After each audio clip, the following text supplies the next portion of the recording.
نحمده ونصلي على رسول الکریم اما بعد۔ ہندوستان کے ایک صاحب نے پوچھا ہے کہ ذی الحجہ میں چاند کی صورت حال کیا ہے، ہمیں ابھی سے بتائیے، ہمیں چھٹی بک کرنی ہے۔ جواباً عرض ہے کہ 27 مئی بروز منگل کو انڈیا میں چاند کو چاہیے 5 ڈگری، برما میں 4 ڈگری، بنگلہ دیش میں 5 ڈگری، نیپال میں 5 ڈگری، کراچی میں 6 ڈگری، پشاور میں 6 ڈگری، ایران میں 6 ڈگری اور افغانستان میں 6 ڈگری۔ چاند 10 ڈگری میں نظر آتا ہے، یہاں 5 ڈگری اور 6 ڈگری ہے، اس لیے 27 مئی بروز منگل کو چاند نظر نہیں آئے گا اس پورے خطے کے اندر۔ 28 مئی بروز بدھ کو انڈیا میں چاند کو چاہیے 19 ڈگری، برما میں 18 ڈگری، بنگلہ دیش میں 18 ڈگری، نیپال میں 19 ڈگری، کراچی میں 19 ڈگری، پشاور میں 19 ڈگری، ایران میں 20 ڈگری اور افغانستان میں 19 ڈگری۔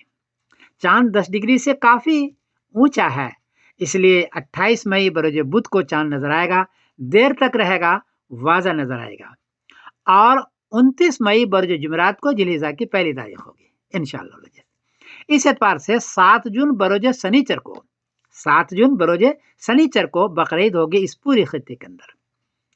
اطلاع عرض کر دوں کہ سعودی عربیہ کے جو ملک کا کیلنڈر ہے اس میں 28 مئی بروز بدھ کو پہلے ذی الحجہ لکھی ہوئی ہے، وہاں 27 مئی کی شام کو 7 ڈگری چاند اونچا ہے، اس لیے وہ لگتا ہے کہ یہی کریں گے، اور 6 جون بروز جمعہ کو بقرعید لکھی ہوئی ہے انشاءاللہ العزیز، وہ 6 جون بروز جمعہ کو بقرعید کریں گے۔